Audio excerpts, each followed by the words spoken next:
السلام عليكم ورحمة الله وبركاته. الحمد لله رب العالمين، وبه نستعين، والصلاة والسلام على أشرف الأنبياء والمرسلين وعلى آله وأصحابه أجمعين ومن تبعهم بإحسان إلى يوم الدين، أما بعد.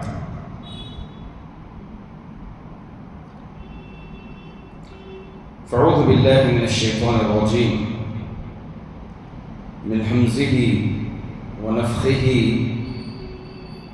ونفثه.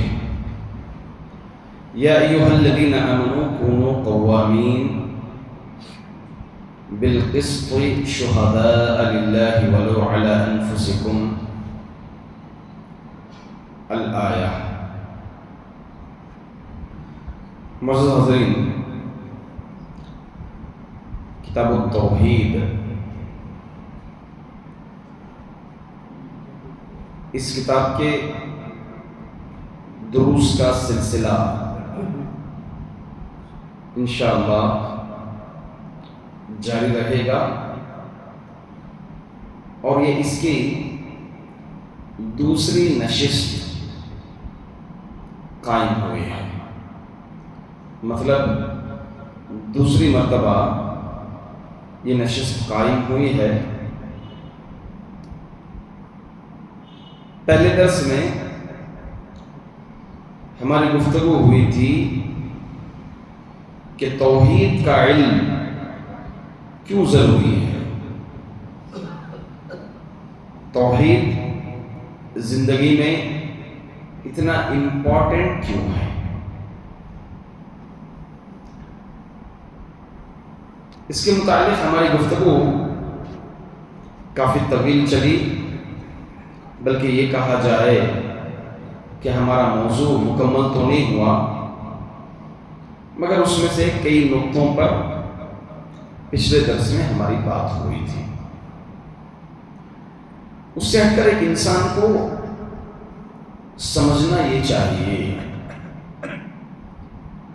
کہ اللہ تعالی انسان کو علم حاصل کرنے کے 3 ذریعے عطا کیے ہیں۔ ایک ہے حواس خمسہ، اور دوسرا ہے عقل، اور تیسرا ہے وحی۔ حواس خمسہ کیا ہے؟ حواس خمسہ 5 وہ چیزیں جس کو انسان فیل کرتا ہے، احساس کرتا ہے، اور اس احساس سے کوئی ایک چیز معلوم کرتا ہے ایک محدود لمٹ میں۔ وہ 5 چیزیں کیا ہیں؟ زبان ہے، ناک ہے، آنکھ ہے، کان ہے، اور جلد ہے۔ زبان سے انسان کوئی چیز چکھنے کے بعد فوراً یہ کہتا ہے کہ یہ چیز تھیکی ہے یا میٹھی ہے یا کڑوی ہے یا کھٹی ہے، یا پھر وہ چیز کیا ہے، اس کی لذت کیسی ہے، اس کو بیان کرتا ہے انسان، اور اس میں ایک حد تک بیان کر سکتا ہے۔ جو چیز وہ استعمال کیا ہو، وہ کھایا ہو، وہی چیز بیان کر سکتا ہے، اور اس میں پورے یقین کے ساتھ نہیں کہہ سکتا ہے، کبھی غلط بھی ہو سکتی ہے اس سے۔ ناک انسان سونگھ کر معلوم کر لیتا ہے کہ یہاں پر کیا چیز بنائی جا رہی ہے، پکائی جا رہی ہے۔ اسی طرح آنکھ انسان دیکھ کر معلوم کر لے سکتا ہے کہ سامنے کیا چیز ہے، گڑھا ہے، راستہ صاف ہے۔ پھر ہے 5ویں چیز، چوتھی چیز کان ہے، انسان سن کر معلوم کر سکتا ہے کس کی آواز ہے، لڑکے کی ہے، لڑکی کی ہے۔ چیخ ہے، پکار ہے، آہستہ آواز ہے، اور جلد جو انسان چھو کر معلوم کرتا ہے کہ کیا چیز ہے. اگر اس کے آنکھ بھی بند کر دیے جائیں تو جلد کے ذریعے سے چھو کر معلوم کرتا ہے کہ یہ کیا چیز ہے. اور یہ نابینا لوگوں میں اس کی قوت زیادہ ہوتی ہے کہ نابینا لوگ جنہیں اللہ تعالیٰ جن کے آنکھ چھین لیے، جن کے آنکھ اللہ تعالیٰ نے آنکھ سے محروم کیے، وہ لوگ چھو کر محسوس کر کے بتا دیتے ہیں کہ ایک چیز کیا ہے. الغرض یہ 5 چیزیں ہیں حواس خمسہ. ان حواس خمسہ کے ذریعے سے انسان علم حاصل کر سکتا ہے، نالج حاصل کر سکتا ہے، اور اس کا نالج بہت ہی محدود ہے. اس کے بعد اس کے آگے جس کے ذریعے سے انسان علم حاصل کر سکتا ہے وہ ہے عقل. عقل کے ذریعے سے بھی انسان علم حاصل کر سکتا ہے. جیسے مثال کے طور پر کوئی ایک آدمی سامنے ہو تو آنکھ اس کو اتنا علم دے گی کہ یہ انسان ہے. اس کے آگے مزید علم جو ہے عقل دینے لگتی ہے. عقل کہے گی کہ بھئی یہ انسان ہے تو اس کے والدین ہیں. ظاہر سے بات ہے، انسان ہے تو پیدا ہوا، اس کے والدین ابو امی تو ہوں گے. عقل کہتی ہے اگر یہ بچہ ہے تو شاید اسکول اور کالج میں پڑھتا ہوگا. اگر یہ نوجوان ہے تو عقل سے اس کو پوچھتے ہیں کیا بھی شادی ہو گئی آپ کی. اڈھیر عمر میں ہو تو نہیں پوچھیں گے کوئی بھی شادی ہو گئی کیا، اس کو پوچھیں گے بچے کتنے ہیں آپ. اگر بوڑھا ہو تو اس کو انسان کبھی بھی نہیں پوچھے گا کہ آپ کی شادی ہو گئی، نہیں، پوتے نواسوں سے متعلق جو ہے دریافت کرے گا. یہ انسان کی عقل ہے. اور عقل بھی انسان کو ایک محدود علم دیتی ہے، پکا اور یقینی علم نہیں دیتی ہے، ایک محدود علم دیتی ہے. اس میں اس علم میں غلط بھی ہو سکتا ہے، صحیح بھی ہو سکتا ہے. ایک معذرت کے ساتھ میں اگر درس میں بیٹھنا چاہتے ہیں تو قریب آ جائیں، علم کا فائدہ ہوگا، اور یہ علم کے آداب میں سے ہے.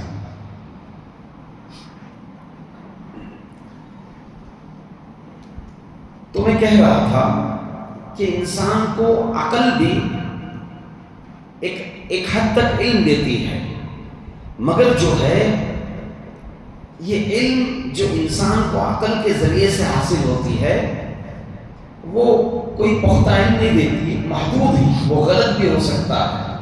اسی لیے آپ دیکھیے انسان جس فیلڈ میں ہوتا ہے اس کو دھیرے دھیرے علم سیکھتے سیکھتے تجربہ ملتے جاتا ہے. اس کو تجربہ ملنے کے بعد جب ایک تجربے پر آ جاتا ہے، پہنچ جاتا ہے، اس کو آج کی چیز بہتر معلوم ہوتی ہے. جو عقل سے آج کیا ہو اس کو بہتر معلوم ہوتی ہے. پچھلے کل جو کام کیا اپنی عقل سے وہ آج کے مقابلے میں کیا ہے، کمتر معلوم ہوتی ہے.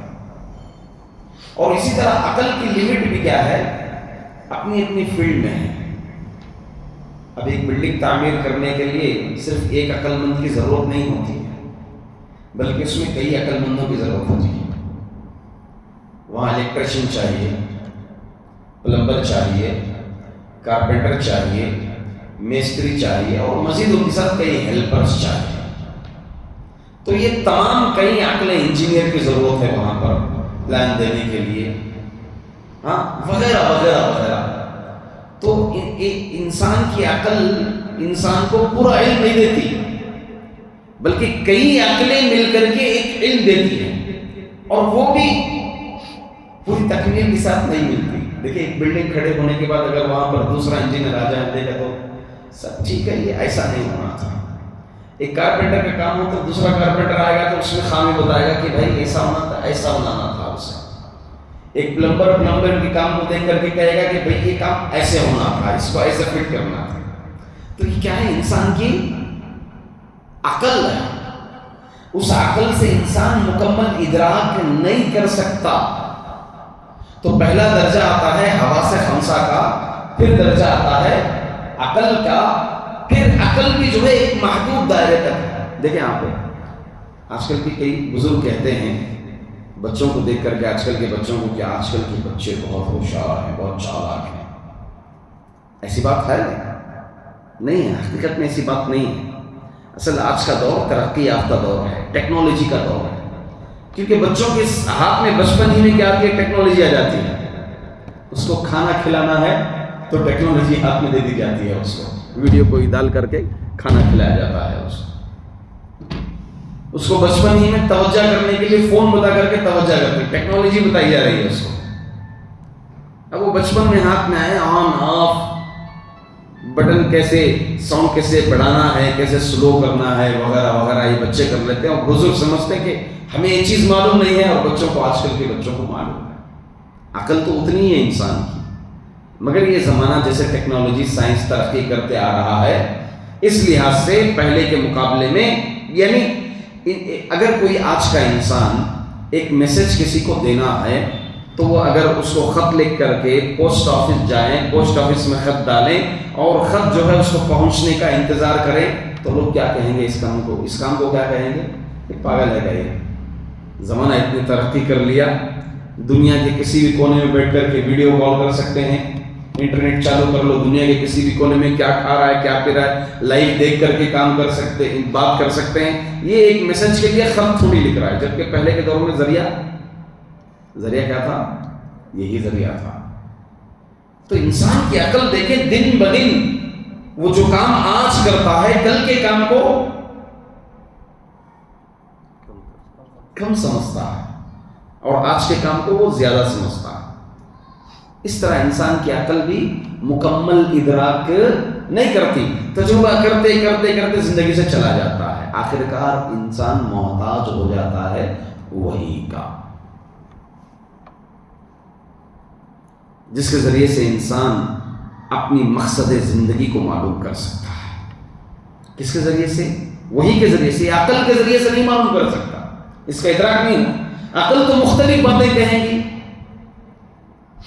کوئی لاجک دیکھے گا، بھائی پیدا کیے ہیں شاید اس لیے، عقل کہے گی کہ آج ہم اچھے ہیں تو کل ہم شاید ہمارے ساتھ ظلم کیا گیا تھا، ہم فلاں تھے۔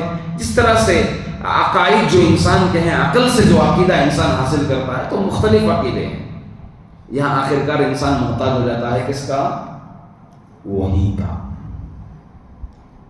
وہی انسان کو ایک صحیح علم عطا کرتی ہے، وہی بتاتی ہے وَمَا خَلَقْتُ الْجِنَّ وَالْإِنسَ إِلَّا لِيَعْبُدُونِ۔ آپ کی مقصد بتاتی ہے، آپ کا مقصد کیا ہے، اور مقصد بتا کر کے آپ کا اس مقصد میں عبادت آپ کو کیا کرنی ہے، یہ چیز کون بتاتی ہے؟ وہی ہی انسان کو اس طرف لے جاتی ہے۔ اور وہی میں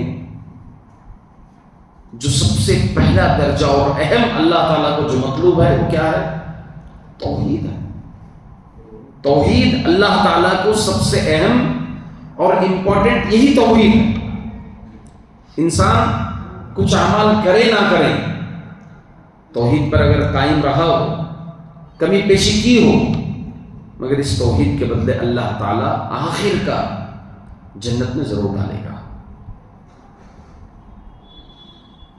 انسان توحید کے بغیر مر گیا، من مات وہو یشرک باللہ دخل النار، جو اس حال میں مرا کہ وہ اللہ کے ساتھ شرک کرتا تھا، توحید پر اس کی وفات نہیں ہوئی بلکہ شرک پر اس کی وفات ہوئی، کہا کہ دخل النار، وہ جہنم میں داخل ہوگا۔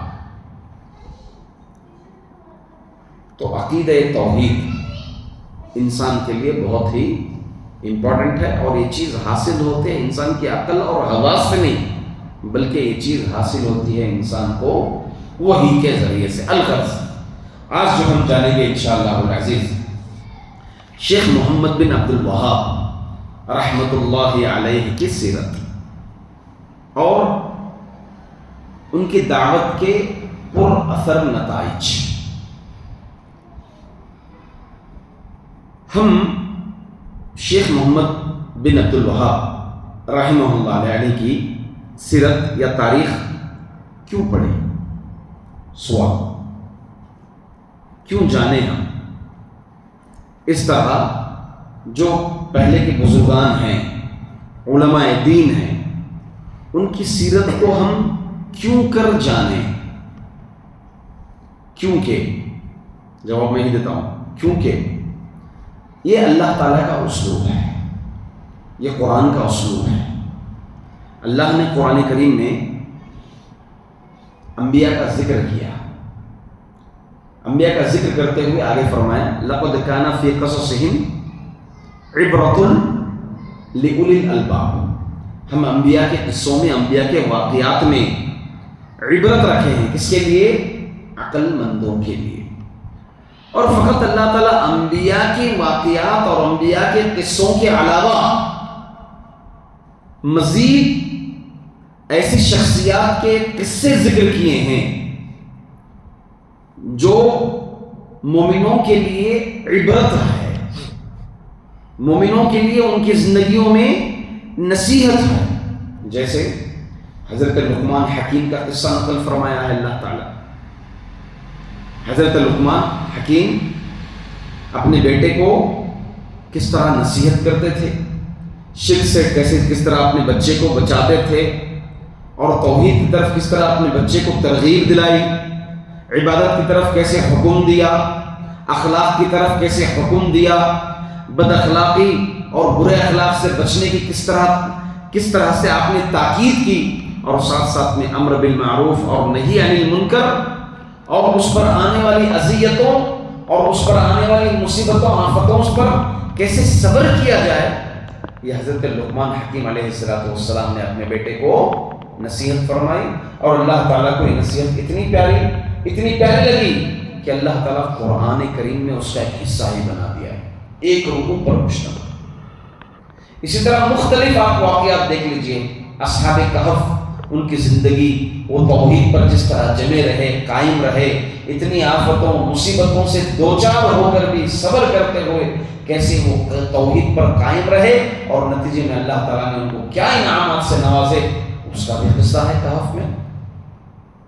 آپ مزید دیکھ لیں گے اصحاب الاخدود کس طرح سے ایمان پر قائم رہتے ہوئے انہوں نے توحید پر قائم رہتے ہوئے اپنی جانیں دے دی، مگر توحید کا پرچم لہراتے رہے، چلے گئے اس دنیا سے مگر توحید کا پرچم لہراتے رہے۔ الغرض ایسے واقعات اللہ رب العزت قرآن کریم میں نقل فرمائے ہیں جو انبیاء علیہ السلام کے علاوہ احباب کے واقعات نقل فرمائے۔ ان کی سیرتیں اور ان کی واقعات سے ایک مومن کیا کریں؟ عبرت پکڑے، عبرت حاصل کریں۔ تو اسی طرح یہ سلسلہ جاری رہتے ہوئے یہ ہمارے سلف صالحین کا طریقہ ہے کہ ہمارے سلف صالحین اپنے اسلاف، اپنے بزرگوں، اپنے سے بڑے لوگوں کے متعلق ان کی سیرتوں کو پڑھے، ان کی سیرتوں کو جانے، جیسے تابعین، صحابہ کی، تبع تابعین، تابعین و صحابہ کی، تبع اتباع تابعین، تبع تابعین و تابعین و صحابہ کی سیرتوں کو پڑھے ہیں۔ اس کے بعد یہ سلسلہ برابر جاری رہا۔ تو ہم اسی لیے ایسے اسلاف جن کے کارنامے ہیں ان کی سیرتوں کو پڑھ کر کے ان کے طریقے پر ہم بھی چل سکیں۔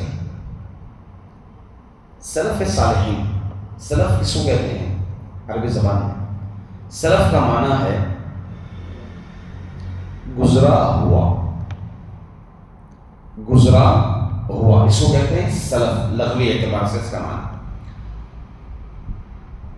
سلف صالحین سے مراد کون ہے؟ نبی اکرم صلی اللہ علیہ وسلم کی ایک حدیث ہے، آپ صلی اللہ علیہ وسلم نے فرمایا اس میں،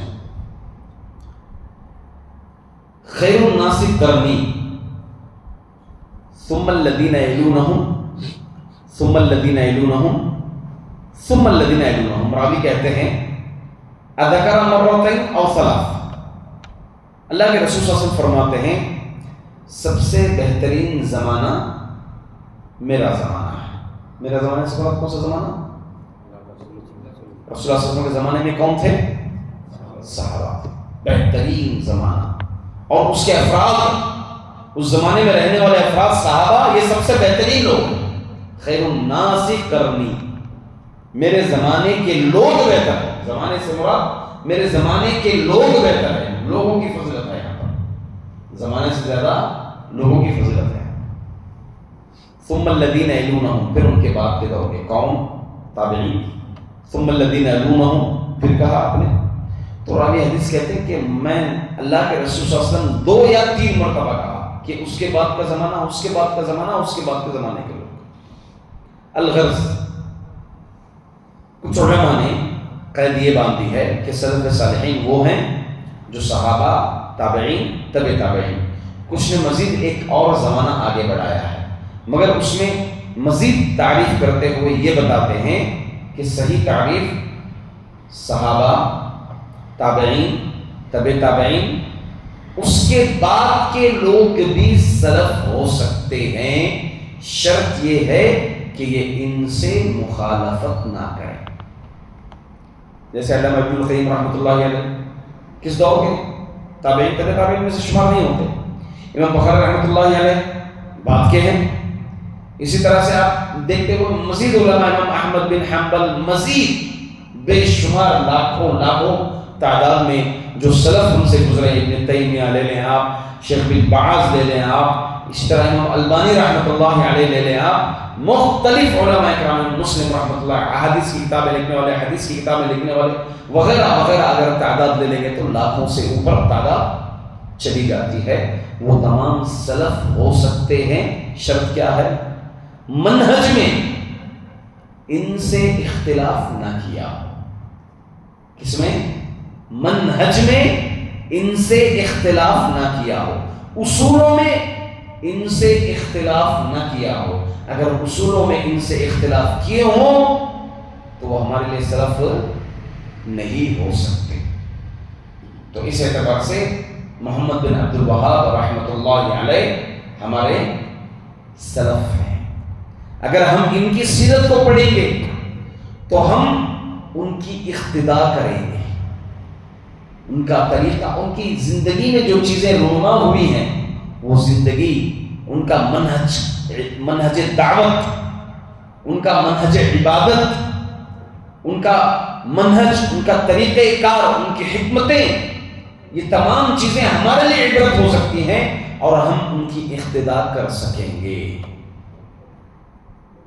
ابن مبارک رحمۃ اللہ علیہ فرماتے ہیں، علامہ ابن القیم رحمۃ اللہ علیہ فرماتے ہیں، علیکم بملاحظۃ سیر السلف ومطالعۃ تصانیفہم واخبارہم والاستکثار من مطالعۃ کتبہم رؤیۃ لہم.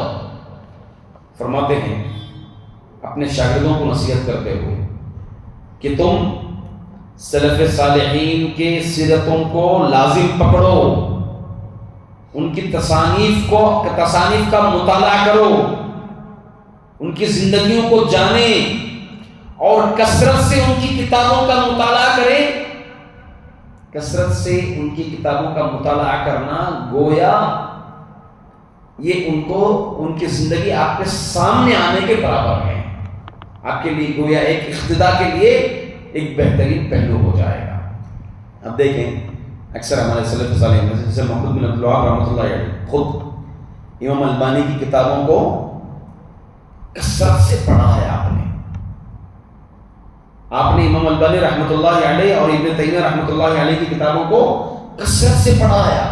ان کے طریقے، ان کے منہج، جب مدینہ منورہ میں انشاءاللہ مزید ان کی سیرت میں بتاؤں گا کہ ان کے ایک ساتھی جو ان کے ساتھ علم حاصل کیے، انہوں نے ان کا ذہن کھولا اور امام البانی اور ابن تیمیہ کی کتابوں اور ان کی سیرت کو پڑھنے کا مزید جو ہے آپ نے ابھارا اور آپ ان کو پڑھے مزید، ان کو جانے مزید.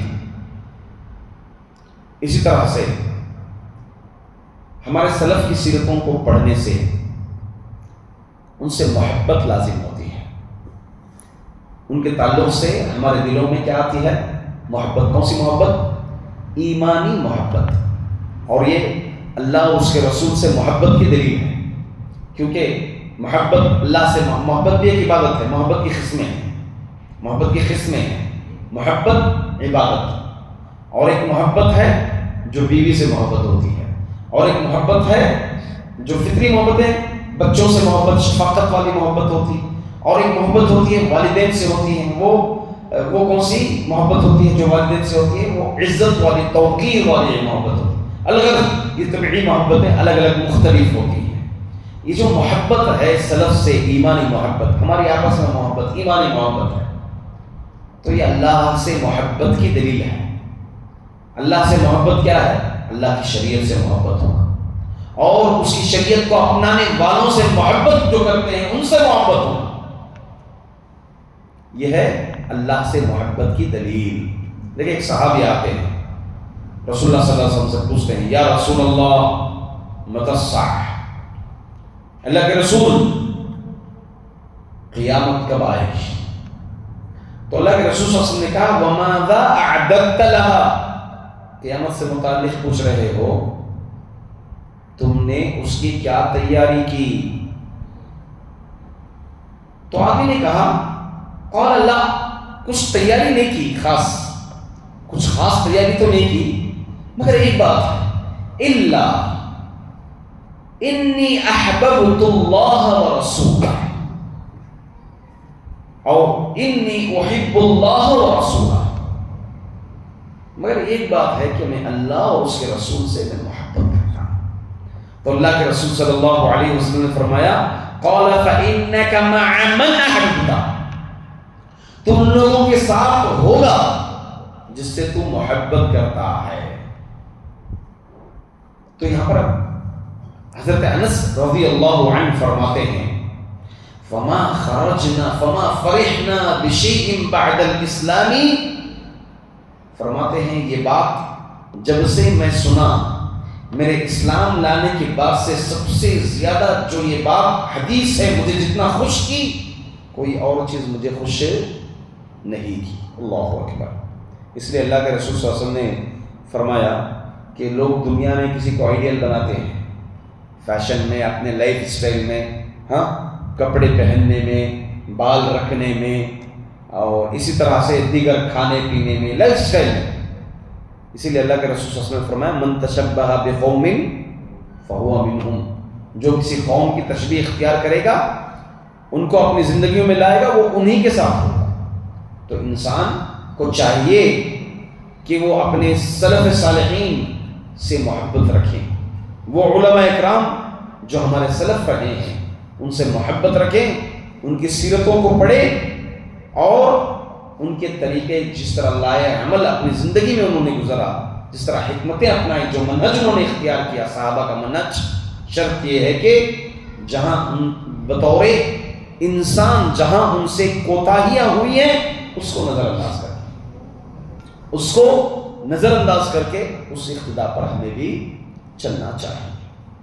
تو اس لیے ہم محمد بن عبد الوہاب رحمۃ اللہ علیہ کی سیرت کو پڑھیں گے۔ محمد بن عبد الوہاب رحمۃ اللہ علیہ کی سیرت سے متعلق ان کے تعلق سے لوگ تین طرح کے ہیں ان کی سیرت کو لینے کے تعلق سے۔ ایک وہ ہیں جو ان کے متعلق حقیقت بیان کرتے ہیں، علماء حق، جو توحید پسند لوگ ہیں، جو توحید سے خوش ہیں، توحید کو ایک نعمت سمجھتے ہیں، اور انہوں نے ان کے متعلق حق کہا، حق لکھا۔ آپ دیکھیں شیخ ابن عثیمین نے لکھا ہے ان کے متعلق، اور شیخ بن باز رحمۃ اللہ علیہ نے لکھا ہے ان کے متعلق، اور میں تقریباً انہی کا مطالعہ کر کے آپ لوگوں کے پاس بیٹھا ہوا، اور مختلف علماء اکرام نے شیخ محمد بن عبد الوہاب سے متعلق، ان کی زندگی سے متعلق قلم اٹھایا ہے۔ اب رہے دوسرے، انہی کے تعلق سے اللہ تعالیٰ نے فرمایا یا ایھا الذین آمنوا کونوا قوامین بالقسط شہداء علیکم، فرمایا کہ اے مومنوں کونوا قوامین بالقسط، عدل بات کہنے میں، انصاف کی بات کہنے میں آپ قوام رہو، آپ بحیثیت گواہ رہو۔ اسی لیے ہم حق ان کے متعلق کہتے ہیں۔ آپ ان کے متعلق، یزید کے متعلق لوگ مختلف باتیں کرتے ہیں، مختلف کتابیں شیعہ ان کے مخالف لکھے ہیں، اور ایسی ایسی کتابیں لکھے ہیں کہ ایک عام انسان کے ذہن کو بھی خراب کر دیتی ہیں۔ اسی طرح ان کے والد صحابی رسول، ان سے متعلق اس طرح کی کتابیں لکھی ہیں کہ ایک عام مسلمان اگر ڈائریکٹ کتاب پڑھنے لگے تو ان کے تعلق سے بدزن ہو جائے گا۔ تو یہاں خصوصاً صحابی کی تو تعریف ہے، حضرت یزید کے متعلق ایک مسلمان، انصاف پسند مسلمان کا یہ حق بنتا ہے کہ ان کے سیرت کے متعلق حق بات کہیں۔ تو یہی شیخ محمد بن عبد الوہاب رحمۃ اللہ علیہ کے متعلق ایک ایسی ٹیم ہے جو توحید پسند ہے، جو ہمارے سلف رہے ہیں اور آج موجودہ دور میں ایک جمع غفیر تعداد ہے جو توحید پر قائم ہے، ان کی سیرت کو قبول کرتی ہے اور ان کی حیات سے متعلق حق بات کرتی ہے۔ دوسرے وہ لوگ جو توحید دشمن ہیں، جن کو علماء سو کہتے ہیں، توحید دشمن۔ آپ دیکھ لیں زبانیں کتنی کھلتی ہیں سعودیہ سے متعلق، سعودیہ سے متعلق زبانیں جو کھلتی ہیں، کھلنے کی وجہ کیا ہے؟ کل ملا کر کے توحید دشمن۔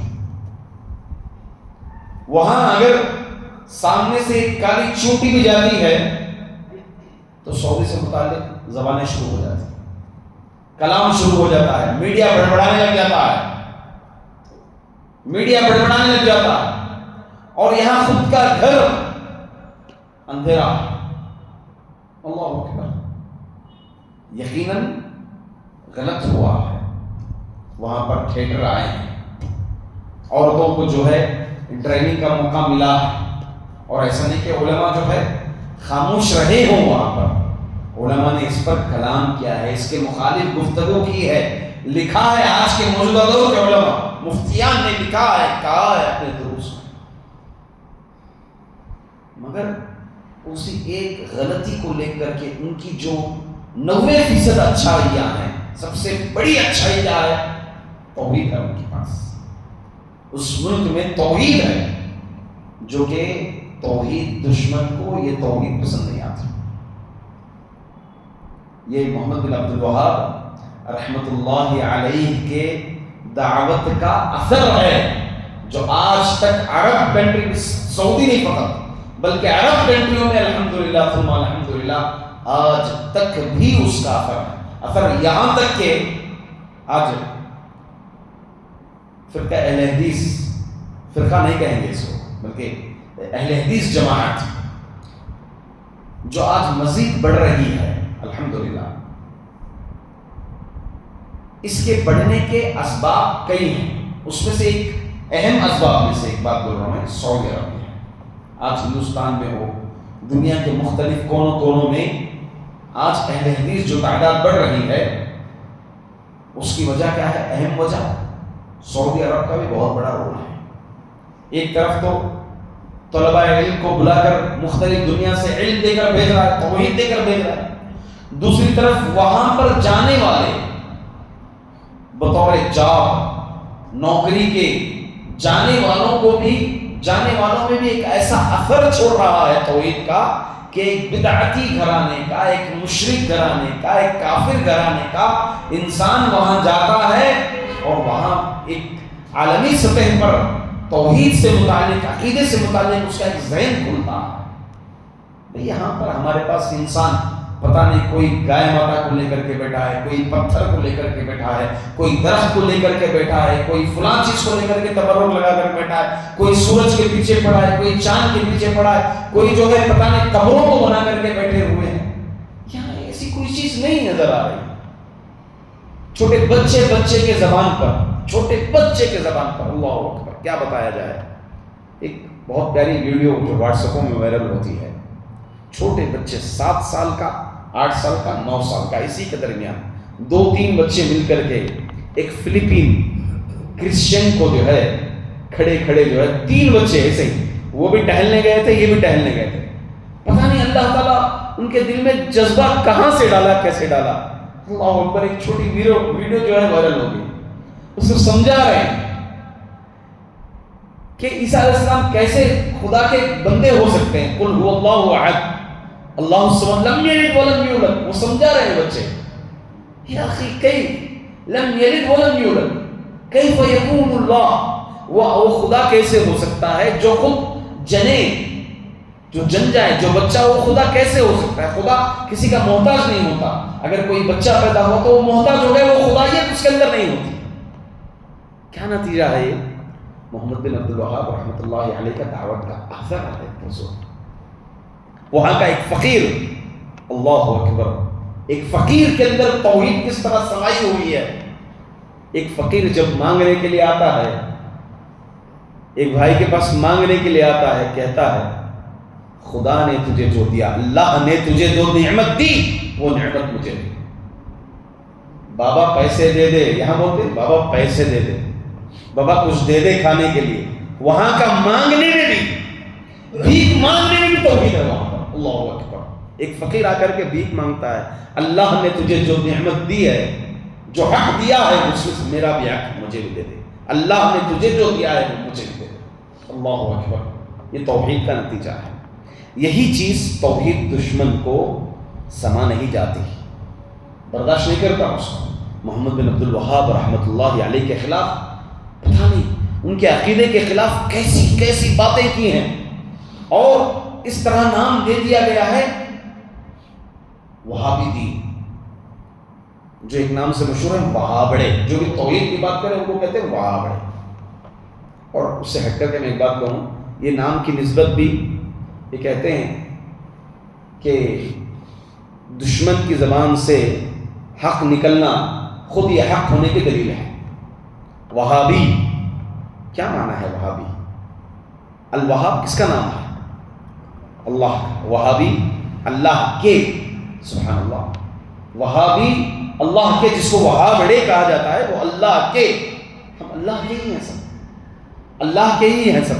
الغرض یہ توحید دشمن ان کے متعلق، ان کے خلاف، کتاب التوحید کے خلاف پتہ نہیں کیسی کیسی کتابیں لکھی ہیں، اور پتہ نہیں کیا کیا باتیں کی جاتی ہیں. یہ بس توحید دشمنی ہے.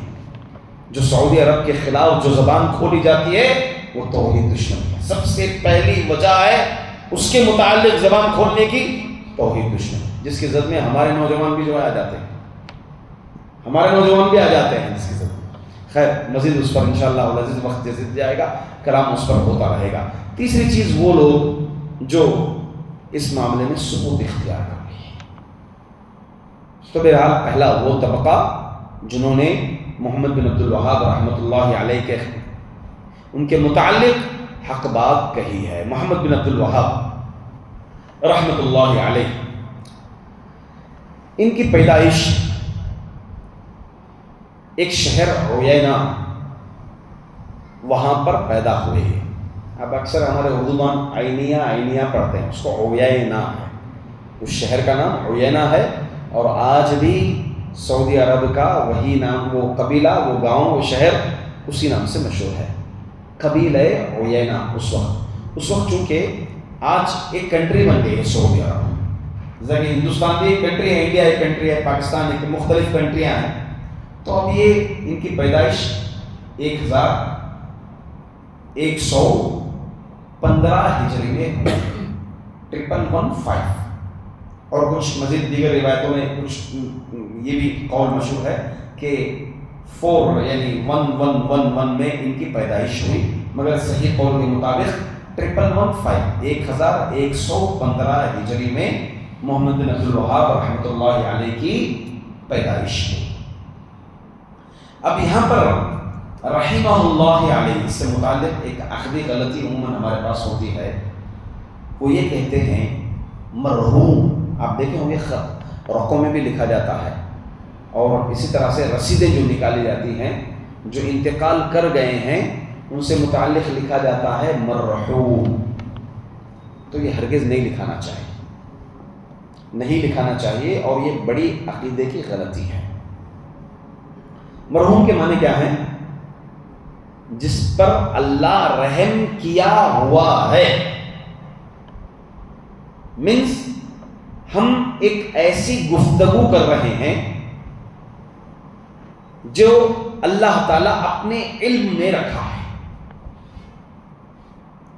کسی بھی انسان کا عمل جو کتاب و سنت کے مطابق کریں، توحید پر کریں، انشاءاللہ قبول ہوگا. انشاءاللہ ضرور قبول ہوگا.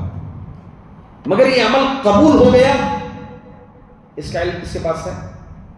مثال کے طور پر ہم نے مغرب کی نماز پڑھی، ہم توحید پر ہیں الحمدللہ، رسول اللہ صلی اللہ علیہ وسلم کے طریقے کے مطابق کریں، ہم امید رکھ سکتے ہیں اللہ کی ذات سے، کیونکہ امید عبادت کا ایک حصہ ہے. ہم یہ امید رکھیں گے کہ اللہ جو ہے ہماری عبادت قبول کرے گا، اللہ کی ذات سے امید ہے. اب یہ مغرب کی نماز ہماری قبول ہو گئی، کسی کو علم ہے اس میں سے؟ ہے نبی کو نہیں تھا. اللہ اکبر، نبی کو نہیں تھا. ایک مشہور صحابی ہیں حضرت عثمان بن مظعون رضی اللہ عنہ، بڑے عبادت گزار صحابی تھے. یہ حضرت عثمان بن مظعون رضی اللہ عنہ، ان کے متعلق یہ تک بھی آتا ہے، یہ اللہ کے رسول صلی اللہ علیہ وسلم کے پاس آئے ایک مرتبہ، آ کر کے انہوں نے قصی ہونے کو طلب کیا تاکہ میں قصی ہو جاؤں، قصی ہو کر کے اللہ کی عبادت جم کے کر سکوں. یہ قصی ہماری شریعت میں کیا ہے؟ حرام ہے، جائز نہیں ہے. بدھزم میں یہ قصی کا رواج ہے، عیسائیوں میں رواج ہے، ہندوؤں میں، ہر طرح کے مذاہب میں جو ہے یہ قصی کا رواج ہے، جو بالکل جو ہے سنیاسی اختیار کر لیتے ہیں. حتیٰ کہ ہمارے مسلمانوں میں قصی ہو یا نہ ہو، مگر مسلمان جو مختلف طرح کے فرقے والے، ان کے اندر بھی یہ سنیاسی کا سسٹم ہے. الغرض اللہ کے رسول صلی اللہ علیہ وسلم نے منع کیا. پھر بہرحال بڑے عبادت گزار صحابی تھے، عبادت اپنی زندگی میں کر وفات پا گئے. وفات جب پائے، ایک صحابیہ تھی ام العلا رضی اللہ عنہ، یہ حضرت عثمان بن مظعون رضی اللہ عنہ کی عبادت سے واقف تھی. جیسے ہی وفات پا گئے، تدفین ہو گئی، انہوں نے ایک جملہ کہا کہ لقد اکرمک اللہ. اللہ اکبر، اللہ نے تمہاری عزت کی، اللہ نے تمہاری عزت کی. اللہ تعالیٰ مومنوں کی عزت کل ہوگی نہیں ہوگی، تکریم ہوگی نہیں ہوگی؟ حافظ قرآن کے والدین کی تکریم ہوگی نہیں ہوگی؟ حافظ قرآن کی تکریم ہوگی نہیں ہوگی؟ ضرور ہوگی. شرط یہ ہے کہ وہ توحید پر ہو، شرط ہے کہ وہ توحید پر ہو. مگر یہ حافظ قرآن کی تکریم ہوگی یا اس کی ہو گئی، کوئی گارنٹی دے سکتا ہے؟ نہیں دے سکتا. اگر کوئی دے سکتا ہے تو وہ اللہ تعالیٰ جو علم اپنے لیے خاص کیا ہے اس علم میں گفتگو کر رہا ہے. یہ منہج سے ہٹی ہوئی بات ہے. فوری طور پر اللہ کے رسول صلی اللہ علیہ وسلم نے روکا، کہا میں ایک نبی ہوں، اللہ کی کوئی بھی بات کا سینٹر مرکز کہاں ہے؟ میں نبی. ہر وحی کی ہر بات کس سے آتی ہے؟ مجھ سے. میں جو ہے لوگوں میں عام کرتا ہوں. میں ایک نبی ہوتے ہوئے میرا خود عمل قبول ہوا نہیں ہوا مجھے نہیں معلوم. میرا عمل اللہ کے پاس کون سا عمل قبول ہوا نہیں ہوا مجھے نہیں معلوم ہے. یہ بات تیرے علم میں کیسے آ گئی؟ اللہ اکبر. امور اعلیٰ فوری توبہ کی. کہا کہ میں اس کے بعد کسی کے تزکیے نفس نہیں کروں گی، کسی کے ولا ازکی اللہ، کسی کے تزکیہ میں اس کے بعد نہیں کروں گا. الغرض یہ مرحوم لفظ کہنا یہ قطعاً درست نہیں ہے، عقیدے کی بہت بڑی غلطی ہے جس کو ہمارے نبی کریم صلی اللہ علیہ وسلم نے اس چیز سے روکا ہے. لہٰذا ہم اگر کوئی نیک ہو، بزرگ ہو، توحید پر تھے، ہم ان کے لیے دعائی کلمہ کہہ سکتے ہیں، رحمہ اللہ، اللہ ان پر رحم کرے. یہ دعا ہے، اور اللہ تعالیٰ نے دعا کرنے کی تاکید قرآن میں کی ہے. والذین جاءوا من بعدهم یقولون ربنا اغفر لنا ولإخواننا الذین سبقونا بالایمان ولا تجعل في قلوبنا غلا للذین آمنوا ربنا انک رؤوف رحیم. ہاں، وہ لوگ جو ایمان میں سبقت کر گئے، ان کے لیے ان کے بعد آنے والے دعائیں کرتے ہیں، ربنا اغفر لنا ولإخواننا، اے اللہ ہمیں بھی مغفرت فرما، ہماری بھی، اور ہمارے جو بھائی سبقت کر گئے ہم سے ایمان میں، ان کی بھی مغفرت فرما دے. الغرض رحمہ اللہ، جو وفات پا گئے ہیں ان کو رحمہ اللہ کہہ سکتے ہیں، اور جو زندہ ہیں، عالم دین ہیں یا پھر توحید پرست ہیں، بزرگ ہیں، ان کے لیے ہم کیا کہیں گے؟ حفظہ اللہ، اللہ ان کی حفاظت کرے. ان کو زندہ رہتے ہوئے دعا دے رہے ہیں، اور ان کی وفات کے بعد جو ہے ان کے لیے دعا کر رہے ہیں. اور زندے آدمی کی دعا جو وفات پا چکے ہیں ان کے لیے یہ دعا کیا ہوتی ہے؟ قبول ہوتی ہے. الغرض اسی لیے میں شیخ محمد بن عبد الوہاب رحمہ اللہ علیہ کہا. ان کی پیدائش جیسا کہ میں نے بتایا 1115 ہجری میں ہوئی. اور کہاں ہوئی؟ شہر عیینہ. آج بھی یہ شہر موجود ہے. آپ جب ریاض سے سفر کرتے ہوئے دمام جبیل ان علاقوں پر جائیں گے تو یہ قبیلہ آپ کو ملے گا، قبیلہ عیینہ کے نام سے.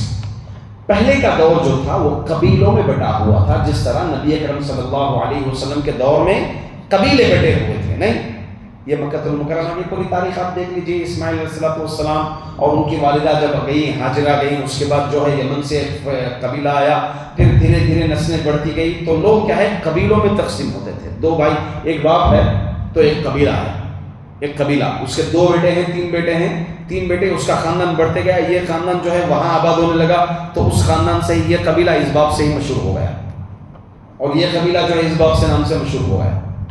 تو ویسے عیینہ ایک مشہور قبیلہ جہاں پر آپ پیدا ہوئے. آپ جو پیدا ہوئے، جو خاندان، سلسلہ نسب، آپ کا سلسلہ نسب بنو تمیم سے ملتا ہے. کون سا قبیلہ؟ بنو تمیم. آج بھی عرب میں آپ جائیں نسب کی حفاظت وہاں پر موجود ہے.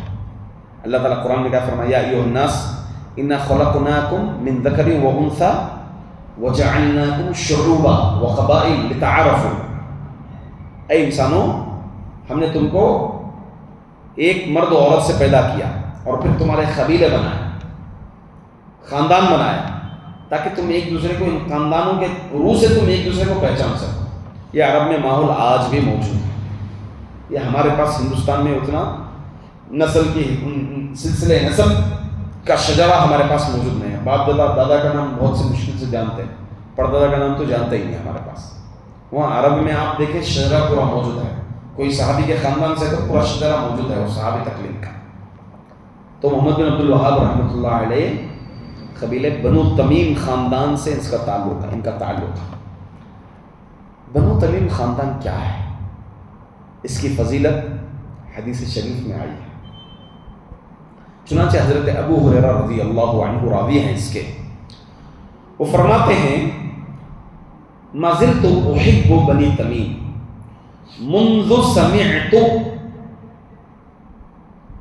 میں بنو تمیم سے جب سے نبی کریم صلی اللہ علیہ وسلم سے سنا یہ بات، تب سے برابر محبت کرتا ہوں میں اس قبیلے سے. منذ سمعت، وہ کتنی چیزیں ہیں ان کے اندر؟ 3 فضیلتیں اللہ کے رسول صلی اللہ علیہ وسلم، 3 خوبیاں یا فضیلت کہہ لیں اس قبیلے سے متعلق آپ صلی اللہ علیہ وسلم نے کی. فرمایا ہم اشد الناس امتی علی الدجال. دجال کا فتنہ جب آئے گا، دجال کے خلاف کھڑے ہونے میں سب سے زیادہ بنو تمیم کے لوگ کھڑے ہوں گے. دجال کے خلاف، اس کی فتنے کی نازد میں آئیں گے، اور اس کے خلاف، دجال کے خلاف آواز اٹھانے والے کون ہوں گے؟ بنو تمیم کے لوگ ہوں گے. ایک روایت میں یہ الفاظ بھی آئے ہیں اشد الناس علی الدجال فی آخر الزمان. آخری زمانے تک بھی دجال کے خلاف سب سے، اس کی کارروائی کرنے کے متعلق سب سے سخت کون ہوں گے؟ قبیلے بنو تمیم کے لوگ ہوں گے. دوسری بات، وجاءت صدقاتهم فقال رسول اللہ صلی اللہ علیہ وسلم هذه صدقات قومنا. ایک مرتبہ میں دیکھا کہ اللہ کے رسول صلی اللہ علیہ وسلم کے پاس صدقات اور زکوٰۃ آئے ہوئے تھے. مختلف جگہوں سے جو صدقات آ رہے تھے، تو جب بنو تمیم سے صدقات آئے، زکوٰۃ آئے، تو اللہ کے رسول صلی اللہ علیہ وسلم نے کہا یہ ہماری قوم کے صدقات ہیں، ہماری قوم کے زکوٰۃ ہیں. تو یہ بات سننے سے محبت دل میں آ گئی. اور تیسری بات اللہ کے رسول صلی اللہ علیہ وسلم نے فرمایا وَكَانَ عِنْدَ عائشہ رضی اللہ عنہا اعتقیہا فَإِنَّهَا مِنْ وَلَدِ اسماعیل. عائشہ رضی اللہ عنہا کے پاس ایک لونڈی تھی. اللہ کے رسول صلی اللہ علیہ وسلم نے تعلیم دی، کہا عائشہ رضی اللہ عنہا سے کہ عائشہ ان کو آزاد کر دو، اس لیے کہ یہ اسماعیل کی اولاد میں سے ہیں. مطلب بنو تمیم کا سلسلہ سب کہاں سے چل رہا ہے؟ اسماعیل علیہ السلام کی نسل سے. اسماعیل علیہ السلام کی نسل گویا ابراہیم علیہ السلام کی نسل سے یہ بنو تمیم کا سلسلہ چل رہا ہے، جو کہ دجال تک بھی، قیامت تک بھی یہ سلسلہ جاری رہے گا، یہ قبیلہ جاری رہے گا، اور دجال کے خلاف سخت یہی قبیلہ ہوگا. اور علماء نے بھی اس قبیلے کے متعلق مختلف فضائل، مختلف کلام کیے ہیں. ایک مشہور ابو حاتم کا قول ہے، نزل القرآن بلغت قریش و تمیم و حذیل و حوازن. قرآن جو نازل ہوا وہ قریش، بنو تمیم، قبیلہ حذیل اور قبیلہ حوازن کی لغت میں نازل ہوا. اور وہ پورے کے پورے عرب تھے. عرب میں فصیح اللسان، افصح اللسان قومیں تھی. اس میں سے بنو تمیم بھی فصیح اللسان قوم تھی عربی زبان میں. چلیے ہم آگے بڑھتے ہیں. میں نے کہا محمد بن عبد الوہاب کس قبیلے سے تعلق رکھتے ہیں؟ قبیلہ عیینہ. آپ کا خاندان بہت علمی خاندان تھا. آپ کے والد عبد الوہاب رحمۃ اللہ علیہ بہت بڑے عالم دین، فقیہ، بلکہ وقت کے قاضی تھے عیینہ کے. آپ کے دادا علی رحمۃ اللہ علیہ عالم دین تھے، وقت کے قاضی تھے آپ بھی. آپ کے چچا عالم دین، آپ کے بھائیوں میں 2 بھائی عالم دین. اس طرح آپ کے بھتیجوں میں مختلف ہر طرح سے آپ کا جو شجرہ تھا، آپ کا جو خاندان تھا، وہ علمی طبقہ تھا، علماء کا خاندان تھا. اور وہ بھی علماء ایک سے ایک فقیہ اور قاضی اور محدث، ایسے علماء اکرام تھے جو ان کے خاندان سے تھے. تو اس طرح محمد بن عبد الوہاب رحمۃ اللہ علیہ کے لیے علم گویا نشو و نما ان کی جو ہوئی، ان کی جو پیدائش ہوئی وہ علمی گھرانے میں ہوئی. تو ایسے لوگ عموماً دیکھیں آپ، خاندان جو علماء کے خاندان سے لوگ ہوتے ہیں ماشاءاللہ، وہ کہیں مدرسہ پڑھے یا نہ پڑھے، بچپن ہی سے علم کی باتیں، توحید کو دیکھے رہتے ہیں گھروں میں، تو آٹومیٹک ان کے اندر کیا ہوتی ہے؟ توحید ہوتی ہے. کیونکہ اس توحید گھرانے میں پیدا ہوئے ہیں، یہ تو علمی گھرانے میں پیدا ہوئے توحید کے ساتھ ساتھ. تو محمد بن عبد الوہاب رحمۃ اللہ علیہ کی یہ خوبی ہے. یہ عیینہ قبیلہ کس میں آتا ہے؟ شہر نجد میں آتا ہے. نجد کے انڈر میں یہ عیینہ بھی آتا ہے. نجد چاہے وہ بنو عباسیہ دور لے لیں، آپ عثمانیہ دور لے لیں، تاریخیں، کسی بھی تاریخ میں نجد کو ترقی حاصل نہیں ہوئی. اس کے کئی وجوہات تھے. اس میں سے ایک اہم وجہ میں آپ کو بتاتا ہوں. کیونکہ سلطنت عثمانیہ، عثمانی حکومت جو چلی تھی، ایک سلسلہ لمبا عرصہ تک جو چلی، انہوں نے کبھی نجد کی طرف توجہ ہی نہیں دی، بلکہ ان کے انڈر میں جن عرب قبیلوں کو، عرب سلطنتوں کو جو اپنے انڈر لاتے تھے، 14 تقریباً قبیلے تھے، عرب قبیلے اور غیر عرب قبیلے کئی تھے عثمانی حکومت میں، کبھی بھی انہوں نے نجد کو اس کی لیسٹ میں لایا ہی نہیں. اس کی وجہ سے نجد اتنا نامور شہر نہیں ہوا جس طرح دیگر عرب کے حجاز وغیرہ سب جس طرح نامور ہوئے، مشہور ہوئے، ویسے نجد جو ہے مشہور نہیں ہو سکا. حتیٰ کہ سن 317 ہجری سے 317 ہجری، کس لیے بول رہا ہوں 317 ہجری تک باقاعدہ طور پر خلافت مسلمانوں کی چل رہی تھی. اس کے بعد کا سلسلہ بھی جو تھا، ہارون، مامون، رشید، اس دور میں سب جو ہے کافی طویل مکمل انڈر میں ہی تھی. 317 کے بعد جو مختلف بٹورا ہوا، فتنے آئے، فسادات آئے، اس طرح جس طرح الگ ہوتے ہوئے پھر قبیلوں کا ماحول بڑھ گیا، اس تک بھی کوئی ایک یہ نجد جو ہے ایک متحدہ حکومت نہیں بنی ہے، بلکہ یہ پہلے سے ایک خود مختار قبیلہ رہا ہے، قبیلہ نجد. یہ اس کا ایک کیا بولتے ہیں مختصر سا نقشہ میں آپ کے سامنے رکھ رہا ہوں. محمد بن عبد الوہاب رحمۃ اللہ علیہ پیدا ہوئے. پیدائش کے بعد بچپن میں ہی آپ نے توحید کو دیکھا، علم سیکھا، اور بچپن میں گھر پر ہی آپ نے قرآن پڑھا اور قرآن کے حافظ گھر پر ہی بن گئے. میں آپ کو ایک بات بتا دوں، ہمارے پاس ماحول، آپ اگر سلف کو پڑھیں گے، بچوں کو مدرسے ہو، اسکولس ہو، جو بھیجنے کا دور شروع ہوتا ہے وہ تقریباً کچھ سلف میں تو بلوغت کے بعد ذکر ملتا ہے. وجہ کیا ہے؟ وہ گھریں ہی اسکول ہوتی تھی. گھر کیا ہوتا تھا؟ اسکول ہوتا تھا. عربی زبان میں ایک مشہور قول ہے، حجرۃ الام اول مدرسۃ للابن. ماں کی گود بچے کے لیے پہلا مدرسہ ہے. تو ہمارے سلف میں بھی دیکھ لیں،